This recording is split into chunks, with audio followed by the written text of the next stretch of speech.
TheNatureGirl30, and she wanted to ask me what did I think of the recent Batman Caped Crusader. Well, first off, despite what they might claim, saying, oh, it's the beginning of Batman the Animated Series. No, it ain't. In my mind, this is an Elseworld thing. This is in the 1940s. Yes, it is at the very early stages of Batman's career, but any connection to the animated series from 1992 to around the mid 90s, to me, is coincidental.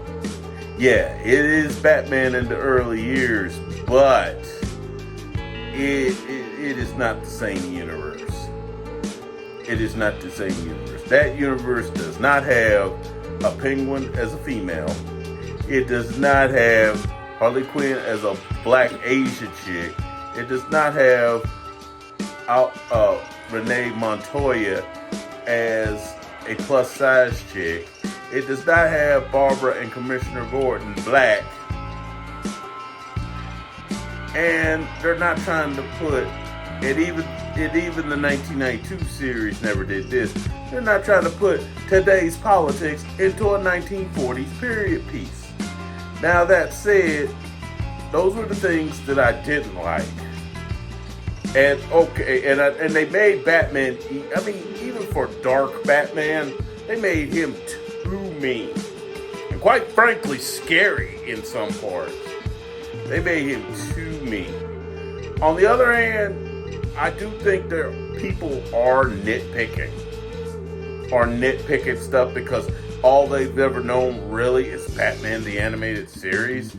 And anything that they watch of Batman after that is going to get compared to that show. Like if they compare, and this is what annoys me, no offense, it ain't all of y'all, but like younger people that grew up on that, it's like comparing Tobey Maguire's Spider-Man to Nicholas Hammond's Spider-Man. There's no comparison. Are you going to see the same stunts in the Nicholas Hammond Spider-Man that you see in the Tobey Maguire or even Andrew Garfield or even Tom Holland Spider-Man? No! Because it was a different era. Now, as far as Batman the Animated Series stuff, yes, was it a classic? Yes. But each and every Batman series has its own tone, has its own flavor. The Batman had its own flavor. Batman the Brave and the Bold had its own flavor. Beware the Batman had its own flavor. I mean, just to name three. But one thing they all have in common, they all eventually get compared to Batman the Animated Series. I'm like, guys, Batman the Animated Series is its own vibe. It gave birth to a whole universe. Superman the Animated Series, Justice League, Static Shock. Well, actually, that happened after DC bought out the company that owns Static Shock, and then they integrated Static Shock into the DC universe. But nevertheless,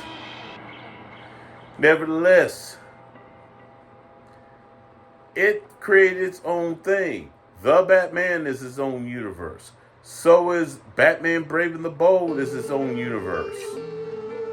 Batman Caped Crusader, in my mind, is its own universe. Now I've talked about the stuff that annoyed me. Here's what I found good. Contrary to most everybody else that hate Penguin being changed into a woman, I surprisingly liked it. I went into it dreading that. And when I first saw it, I was like, oh God. Well, let me get through this episode. But then I saw how they executed it.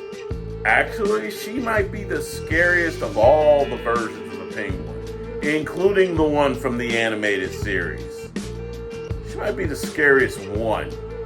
I mean, the woman killed her own son, for God's sakes. One of her own children. I don't recall any of the other, but then again, the other other penguins didn't, number one, not as far as I know, didn't have kids. And number two, I don't think and I'm going to say something semi-bad, I don't think no woman was brave enough to spread legs for him. So, there's that. There's that. And plus three, is the penguin seen as, well, let's just say, male parts ever.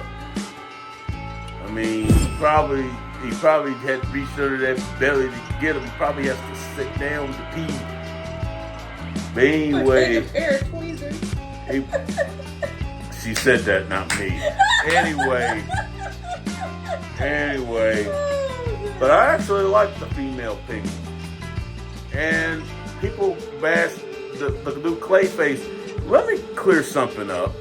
There has been several versions of Clayface. But the original one is what he's going to talk about. Yes. Basil Carlo was the original. And that look, that's how he looked. Yes. That's how he looked. And yeah, they could have went into it. The only one thing I will criticize, they could have went into his power set more. He did not morph like the original Clayface. His Clayface was mainly the face. He could shape his face to look like anyone. Just about anyone. There was one scene where he actually did shape his body into one of the doctors to fool Montoya, and then ended up finding out that it was Clayface. They only did that one scene, which is what we both talked about, which was the one thing that annoyed us, because Clayface, he's made out of clay. He's able to shapeshift into anything he wants when he concentrated hard enough. And the fact they didn't really execute that in that version was something that bothered both of us. Now, we actually did see a review, and I forgot this guy's name.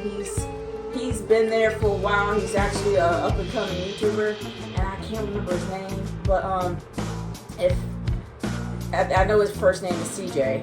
But the one thing that bothered me about what he said about Clayface is he was too focused on Matt Hagen. Now, Matt Hagen was on Batman the Animated Series. Yeah, Matt Hagen of the two, yeah. I prefer his Clayface. Yeah. But give respect where it's due. Yeah. Boris Karloff is the original one. Yeah. He's the original one. That's how he looked. Yeah. And I think this reviewer was too stuck on Batman the Animated Series, and what he saw as a kid was this guy that was made into this monstrous man of clay that could shape his body and face into anything and into anyone and into any skin and whatnot and so forth. But he knew nothing about this other one. I mean, plus, if you even have loose knowledge of the Batman comics, you know there have been several Clayfaces. Yeah.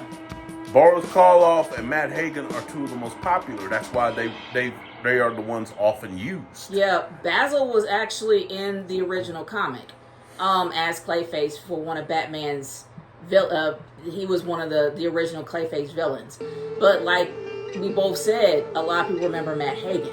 And Matt Hagen, to all the credit to the writers of Batman the Animated Series, he had a well thought out, executed story, except for the fact that I did not know he was gay, because from what I remember on Fox, I think they cut that part out and had the doctor be the love interest. Actually, that's no. what I remember from when I saw Fox Kids. Actually, no, they didn't edit anything, but they did in a way that you really had to pay attention to catch it.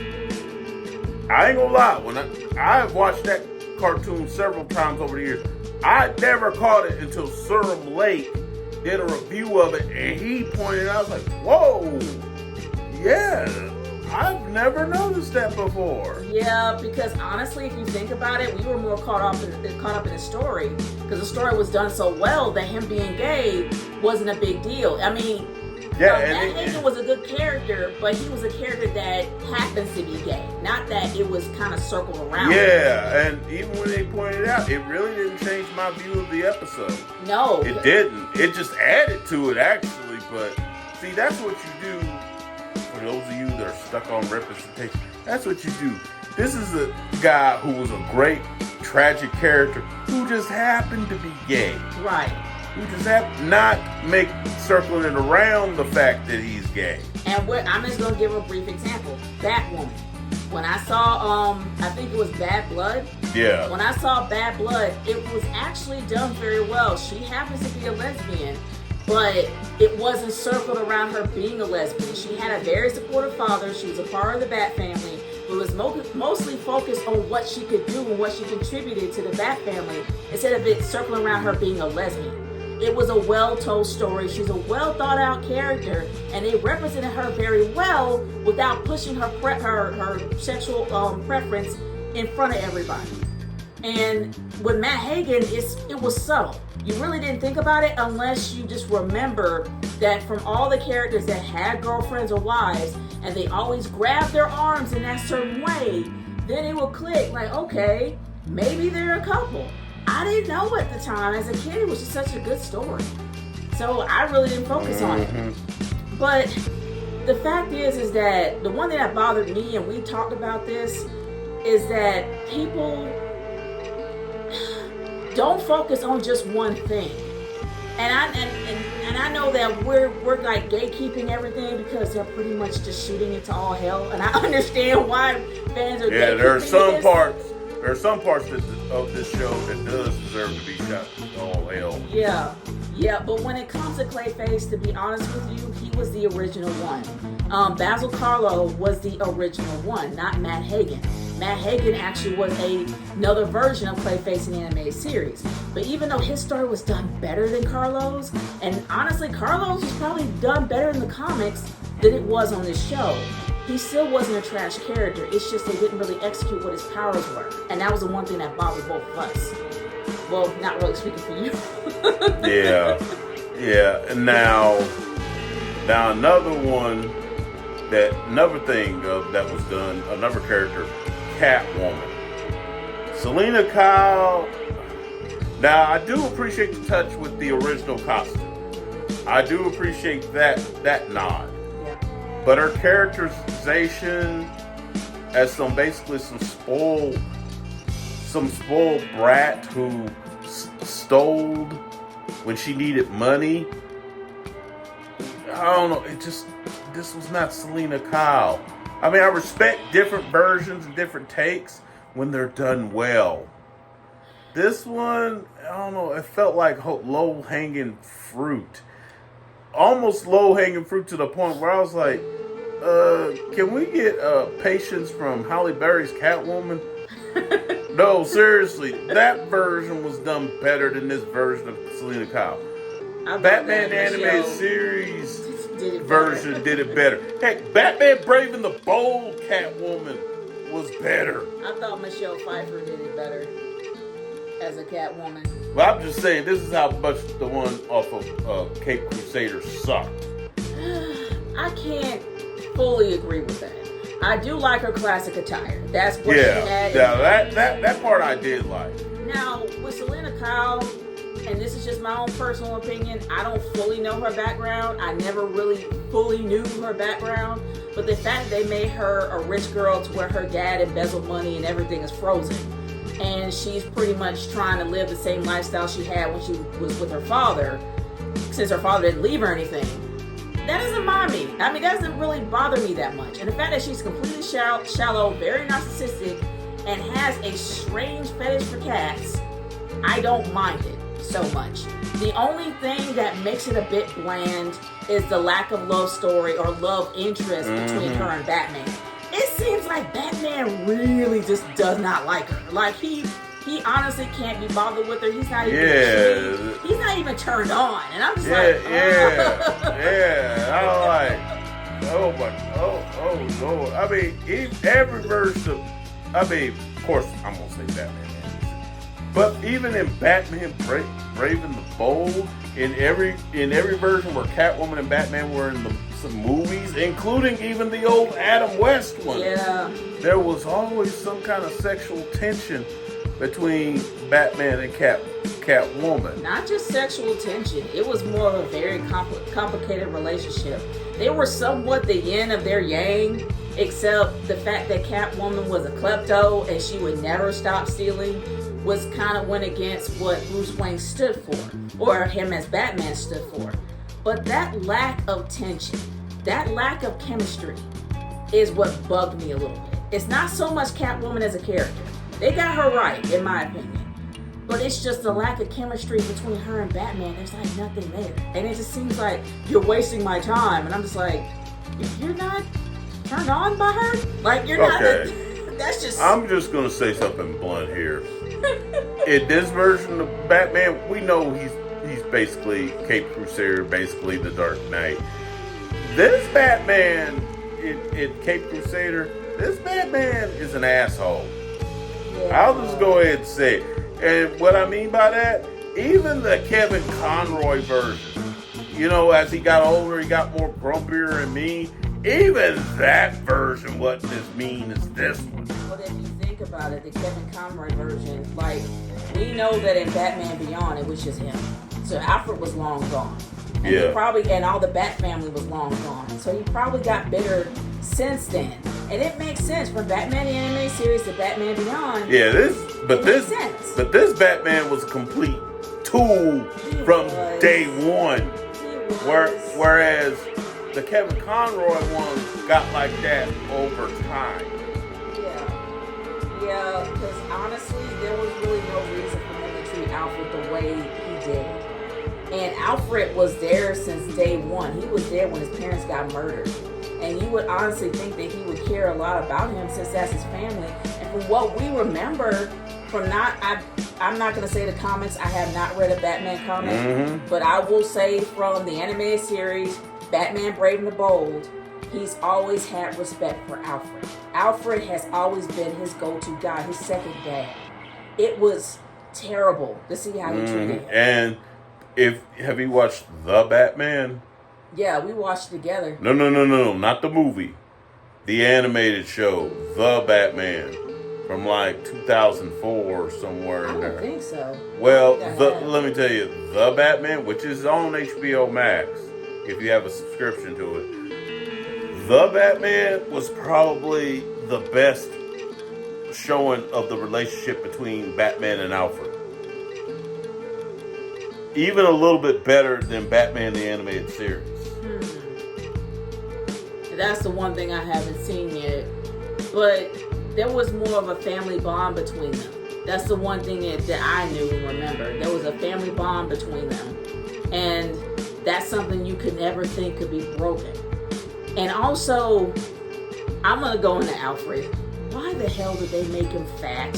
And not only that, why does he look young when he was around the same time when Bruce was a kid? Shouldn't he look old? Let me defend. The guy's he's in his 20s. Shouldn't he have gray? Let me defend that a little bit. Alfred, from what I understand, originally was more rotund. They made him slimmer as the years went on. But shouldn't he have gray hair? No. I'll defend that too. If you remember, even in Batman the Animated Series universe, early years Alfred had black hair. I mean, he was balding right there, but he had black hair. Think of Batman Mask of the Phantasm. By the way, one of the most epic Batman movies, period. Also one of the saddest. I'll add that. But if you remember when they went younger Bruce, when he possibly could have went the path of Andrea instead of being Batman, Alfred had black hair there. Even when he first became Batman, when he first put on the mask to become Batman, he had black hair. The silver hair came. Keep in mind when we first see him as Batman in the animated series early on, he had been Batman for about 10 years. But if he wasn't, like, Alfred had to be probably in his 30s or 40s when he was a kid. If he's like a 25-year-old man, Alfred should be in his 60s. And even though and this is from what I remember, maybe it was my television set, I don't know, his hair was all black, which means there had to be some type of gray or aging. They made him look like he was aging a little bit more, and he aged more when he got older. Here, he should not have jet black hair. Like, The fact that Batman has to be in his mid-20s or early 30s, there should be some aging process with Alfred. He should not look that young. That's just me personally. I think that Alfred should be 50 or 60 by now. Unless he dyes his hair, I don't know. No. It doesn't make any sense. You gotta remember, when Bruce was a kid, he would have been mid to late 20s. So when he was a young boy, yeah. Yeah, so he would have been maybe in his 40s. And, gray hair is different. Like me, I started getting little gray hairs when I was in my mid-30s. In my mid-30s. Some people don't start getting it until later on. I guess to a certain extent. It's just he looks a lot younger than I would think he need to be. But it's so much for Alfred. He still kind of remains true to the character he is. And he's still very loyal to Bruce, even though Bruce treats him like trash. But I will say that towards like maybe episode 5, you would see that he cares a lot about Alfred, but he just doesn't want to break that character. Like, he doesn't want to break his psyche. Because when Alfred got possessed by that, I guess like that gentleman ghost. That gentleman ghost. Gentleman ghost is what the character's name is. When he was possessed by him, and Alfred just got in the way, and he just pretty much took in the ghost himself and got possessed and nearly was killed. It pissed him off after they finally exorcised him out of Alfred. It pissed him off a little bit. He was like, you could have been killed. I think he does care about him, but some part of him after his parents' death just made him hard. And honestly, I don't like this version of Bruce, but I get it. The one thing that really made me happy was to see him break. If he was just stoic and just mean throughout the whole time, it would piss me off more. But the fact that you see that break means that there is gradual character change in him.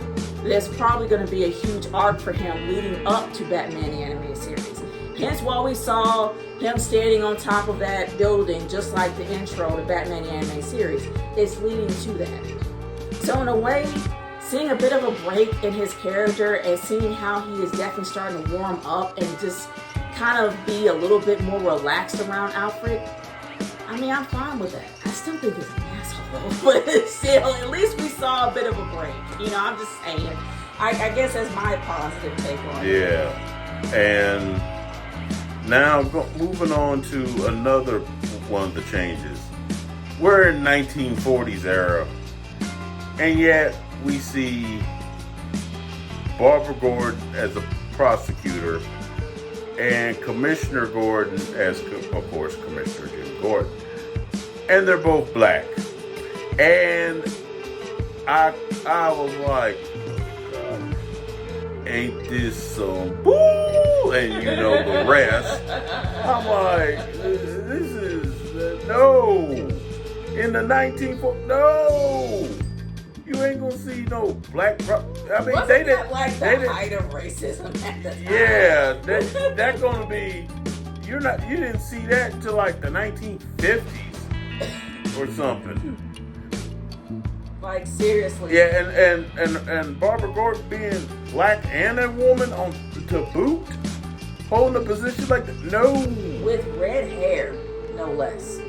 Yeah, and that's another thing. They had a black woman with red hair. Now, unless it comes out that Barbara Gordon's mother was a ginger.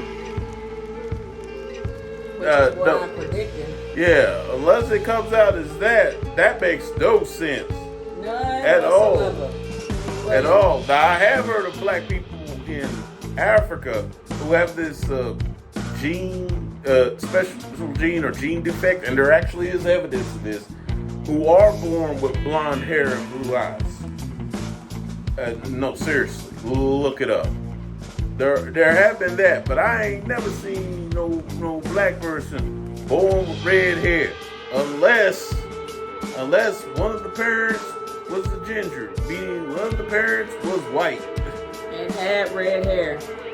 But it's not just the fact that this is a period piece and you're seeing two black people in power that it shouldn't even be happening, especially if it's the height of racism in the 1940s. It will have the hardest time getting clients, which is in Barbara's case, and it will also be a lot harder for Commissioner Gordon to get work because they'll be treating like crap the entire time. So that, and me being, as much as I love history, I hate it when people do this and try to have a modern twist. That's why I hate Bridgerton with every fiber of my being. But also, I really wish they didn't do this for the sake of making them black. Now, the one thing about Commissioner Gordon is Commissioner Gordon's character stays true to who he is. He is not weak. He is not a simp. He is not a punk. He is like anybody who is in his position that has to go through a lot of crooked people in politics. He has a very crooked mayor that he has to answer to. And then he has 2 crooked cops to boot that he can't get rid of because the mayor keeps hiring him back. So he goes through a lot of things that a lot of people in that position of power has to go through. Yes, because even in Batman the Animated Series, Mayor Hill and Commissioner Gordon butted heads a lot. And those 2 characters were depicted as Caucasian. And they butted heads a lot. And they particularly were salty over Harvey Bullock. Even though Jim Gordon did respect Harvey Bullock, he didn't care for him. But Mayor Hill pretty much protected him and kept him on. Yeah. And then there was Flash. Oh, Flash. If you remember Batman Year One, which I don't think you've ever seen that adaptation of that book. Nope. Flash was the crooked cop that Commissioner Gordon was partnered up with when he was just Lieutenant Gordon. And Flash and him has always had an adversarial relationship. So the fact that it kind of continues here, yeah, that's still showing respect to the source material. And Flash being black there on top of it, you're gonna have first of all, I'm not even sure you would have a black cop in the 1940s. No. And second of all, if he was doing anything even slightly crooked, he'd have been gone from the jump. But you'd have never saw him again. But you honestly think, does it lead into another stereotype that you see a lot of black cops in movies and shows, how crooked they are and how far they go to try to throw people ahead of them and just kind of throw them under the bus? I've seen far too many cop shows with black people that do that. Yeah. And that's like a stereotype. But in this case, I let it slide because this is the character of Flash. Right. I mean, you saw it in other interpretations. Batman Year One. Batman Begins, the version of Flash in that film. Yeah. In that Flash film. was in that film? Yeah, he was the fat frumpy dude. That was Flash? Yes. Oh God. Yeah, the one that Batman hung up upside down after he basically pimped this vendor. Yeah, he bought something and then took the man's money, and the man said, "Flash, I have kids to feed." What?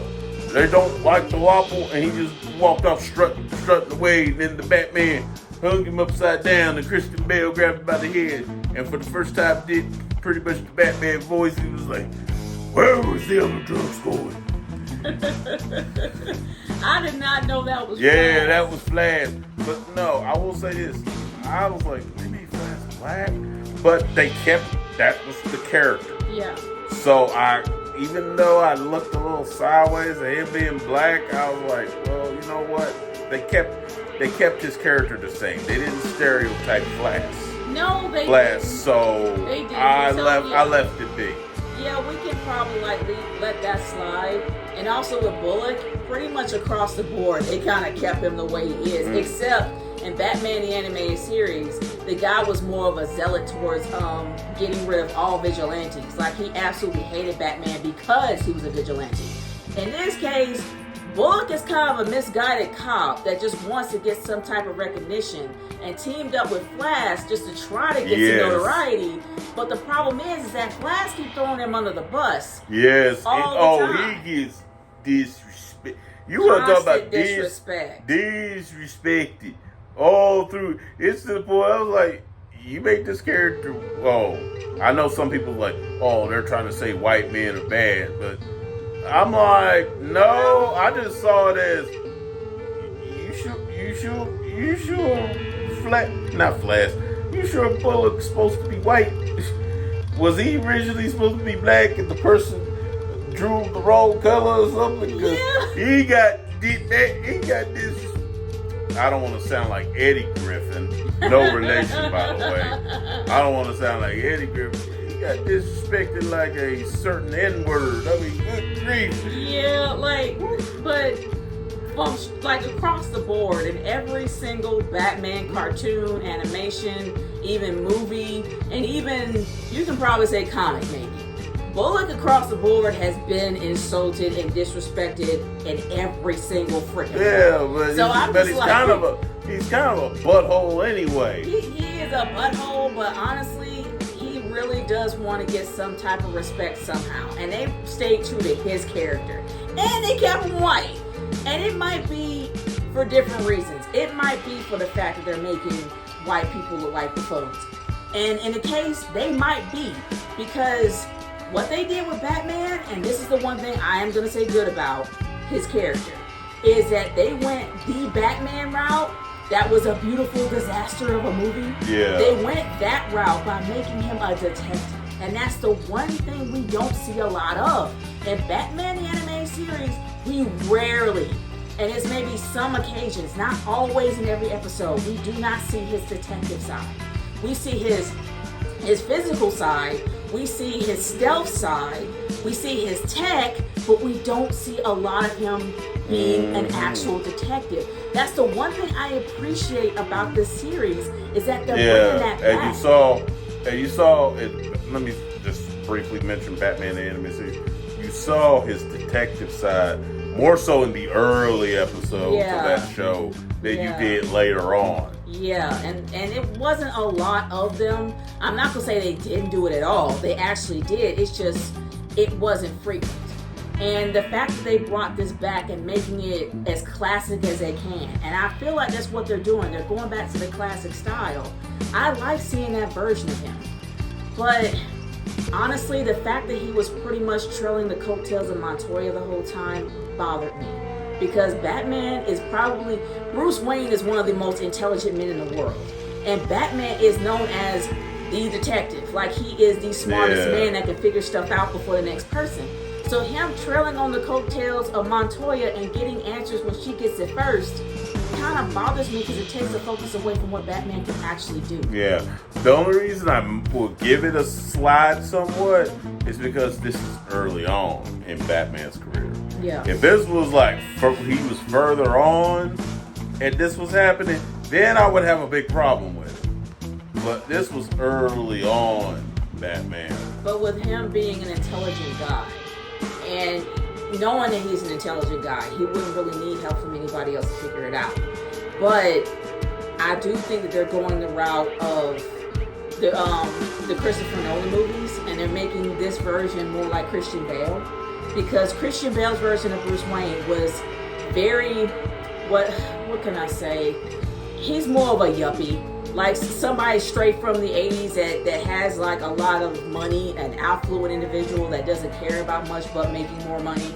He's that type of guy that doesn't really have a lot of feelings towards any of his staff. He just, as long as everything is productive, he's still making money, he can do whatever he wants to do with it. And I think they went the Christian Bale route. And I wish they didn't. I kind of wish they did. In my opinion, I would be fine with Ben Affleck's version. But they went the Christian Bale route. I don't really like that version much, but at least I'm happy that they're incorporating him being a detective in there. Yeah, and speaking of the women, we talked briefly about Barbara Gordon, which I think there were a couple of episodes they made her too much of a... Only one that it made sense in a way, because I don't want to give... Well, you know what? You see in the title. Possible spoilers. Here's a spoiler. I forgot which number episode it was, but there was one episode where there was a price on Gordon's head. Is episode 4? No, it was one of the later ones. Or 6. Yeah, it was the price on Gordon's head.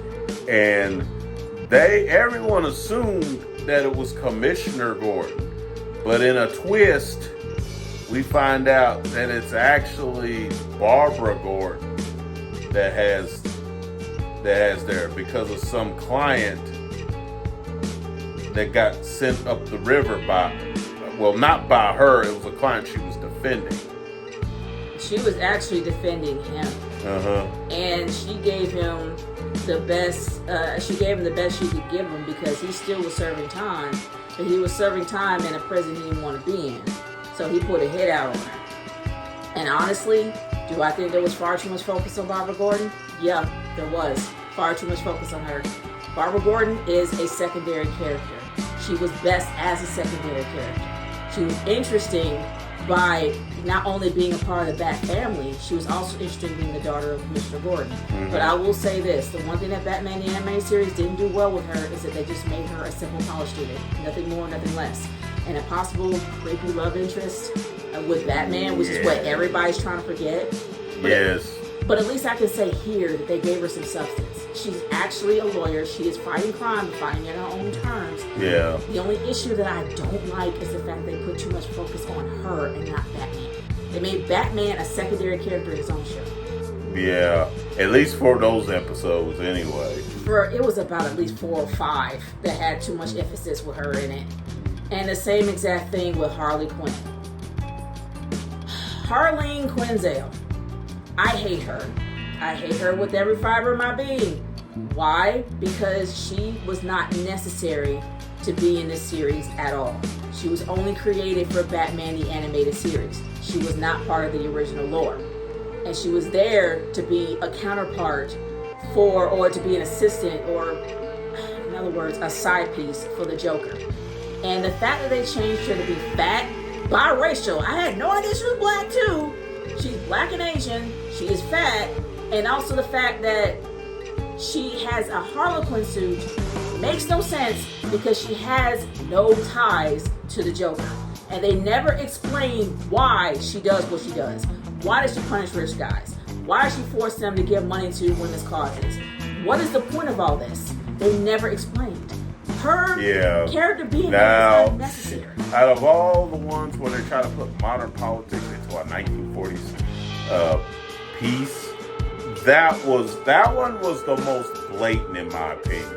Yeah. I know people fuss about the female penguin, but that was way worse than the female penguin. The female penguin actually was a step up in my opinion, because if you think about it, and I think it was, you brought this YouTuber up, he was like, which is more vicious and which actually brings more reaction out of you? Serum Lake. Yeah, Serum Lake. A mother killing her kid or a dad killing their kid? The fact that you had a mom who you would never really think would do that, killing her favorite son, brings out more emotions in you than a man doing it. And actually with her, she was a cabaret owner. They had cabarets around that time. Yeah, now that was actually accurate. That was pretty accurate. And no, she wasn't a stripper. She wasn't a prostitute. She was a cabaret owner. Cabarets is different from strip clubs. Way different. It had a way different feel. It had a way different atmosphere. And she owned it. And that's how it was. There were cabarets around that era. But honestly, I had no problem with Aswalda. I had no problem with Aswalda Cobblepot at all. I thought she was a step up, in my opinion, or at least an upgrade. She's still, like, nothing will replace Oswald Cobblepot. But do I think that she's more vicious than Oswald? Yeah, in my opinion, she kind of is. But in the case with Harley, there was really no rhyme or reason to even have her in the series at all, because she was created in Batman the Animated Series as a side piece for the Joker. And the fact they didn't make her usual attire being blonde and white, and it didn't make any sense for the race swap. Yeah, none. I mean, to me, that one was the worst one. Even worse than when they tried to make a live action version of Harley Quinn some kind of feminist icon played by Margot Robbie, which, by the way, Margot Robbie played the hell out of Harley Quinn. So I'm not, no disrespect meant to her on that stuff. In fact, I would rather see her interpretation than the one in Batman Cape Crusader anytime. Yeah. But the problem is that Harleen Quinzel wasn't the Harleen Quinzel a lot of people remember. She was pretty much a whole new character. Yes. With her design and a lot of her reasons why she did the way she did made no sense. Now, although a lot of people were pissed off about the lesbian angle between her and Montoya.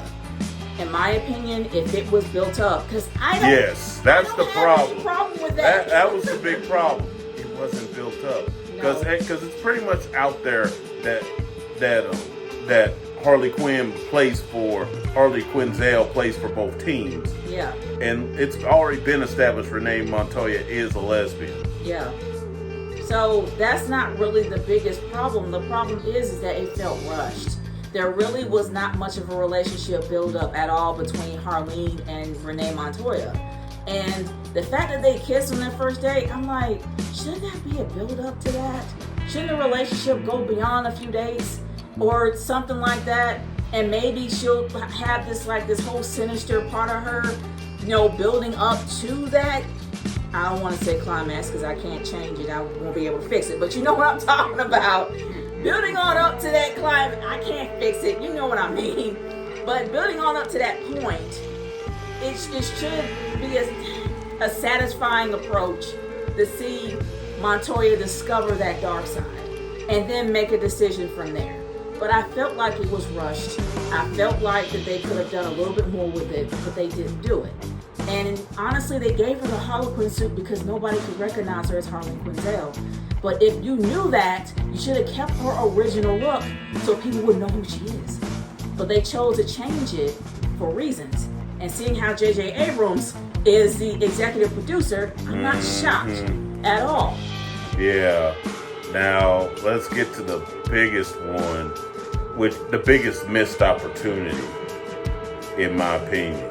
And for the record, I'd had no problem with his redesign for this version of Batman, but I do have a problem with the storytelling was not done very good. Harvey Dent. Yeah. Harvey Dent and his transformation into Two-Face, it felt rushed for one thing. But honestly, it didn't really, and a lot of people were pissed off by this because of Batman the Animated Series. They did such a good job developing him and establishing him. We knew from the beginning that he had dual personalities. We knew that he had a personality disorder from the jump before he became Two-Face. And we knew about the whole flipping of the coin thing because of that personality issue. And also the fact that you added his fiancée Grace in there, he had somebody to not only fight for, but also lose. And the fact that he was friends with Bruce, you felt that there was a genuine chemistry between both of them, that they were long friends. Here, Harvey Dent was a straight up douchebag from the very beginning. Yes, I mean, and out of all the interpretations, now granted, Batman Forever just jumped into him being Two-Face, but even they kept the origin of him. But they also made him a do-gooder. Like he really wanted to fight crime, and he really wanted to clean up Gotham. And honestly, Bruce was gonna let him do it. Of course, as far as live action goes, who remember Mr. Eckhart as, I forgot his first name, but I think it's Bill Eckhart. I can't remember. Yeah, as Two-Face in the Dark Knight, where granted it wasn't very long there, but they dropped hints something was off about Harvey Dent all through the film. Even when you first introduced to him, Aaron Eckhart, that's his name. Even when you're first introduced to him, they dropped hints all through the film that something was off with him. Yeah, and especially when he just snapped for no reason. And then he would always flip the coin and figure out what he needs to do next. They set his story up so well. And I think that Batman the Animated Series definitely was the foundation on setting Two-Face up. The one thing that bothered me is the fact that they have a tendency to wrap things up way too quickly. Just like how they would do in the 80s. In every single series, and even I even told Urban about this when it came to Incredible Hulk, they would wrap stuff up too quick and not stretch it out. Especially if the villain is interesting, or the person that what they were referring to was interesting. They wouldn't stretch it out for a few episodes, or maybe every other episode. Two-Face is a prime villain in the Batman lore. You're gonna kill him off that quickly, just when we see him develop into Two-Face. You're going to off him. Why? Yes. And yeah, I thought that was a mistake too. It's huge kind of like, mistake. and you mentioned the Incredible Hulk. There were a few episodes, I'll go back to the one called Proof Positive, where we saw not really a change, but we saw a more development of the Jack McGee character. You really never really saw that develop past that. No, we never saw it again afterwards. He just became McGee again. And when you have a big character that's a part of a show like that, you want to see a character arc. In this case with Two-Face, he was a prime gangster. You're going to kill him off that quick? And not only that, have him as a complete tool the entire time. It made no sense. Yeah, he was a shady politician that was, it wasn't Roland Daggett that he was it Rupert Thorne that he was getting money from? Yeah, it's Rupert Thorne. Yeah. In both universe, in this one, and it was the same thing in animated series too. Yeah, he was getting shady funds from Rupert Thorne, and then of course he had acid thrown on him. So I think they went back to the classic. Yeah, in the original he had acid, and in Cape Crusader they did the classic. How he turned Two-Face. They did the acid. In the animated series, his face was blown off. Yeah, by basically electricity hitting some chemicals. Yeah, and half his face got completely blown off. And then that's kind of what happened there. In my opinion, they really went overboard in the right way for Batman anime series. But in this case, there wasn't much development for Harvey Dent. Not to mention, there was barely any friendship between him and Bruce. Bruce was incredibly cavalier towards his feelings. The guy was completely disheveled, and not only that, he was broken mentally. You're gonna take him out for drinks? Every other version that interpreted Batman and Two-Face made reference to the fact these guys were friends. The movies in the 90s did that. Dark Knight sort of did that. The only one that we can honestly say that they weren't friends or had any ties was the Tim Burton's Batman. And that was when Billy D. Williams was playing. Yeah, they had no ties. They had no ties at all there. But in this case, with them being really best friends, college buddies, you think that there's a and animated series did it the best. Yeah. Admittedly. They did it the best. He also had a fiance, which he didn't have here because he was a total douche the entire time. So he was single the whole time. But they didn't do that character any justice by killing him off so quickly. And it was just a huge disappointment to see that happen. And that was my biggest gripe. And it really wasn't so much, yeah, I'm not going to lie, the women got on my nerves, especially Montoya. And well, I'll get to her in a minute. But honestly, what they did with Two-Face was just sad. He was a prime character, and you're just going to completely erase him like that? That's just wrong. That's absolutely wrong. Yep. And, what was it going to say? Overall, I will say, do I think this is a great series? No. Do I think it's as bad as some of the reviewers are saying? Again, no. It's not. It has a lot of flaws.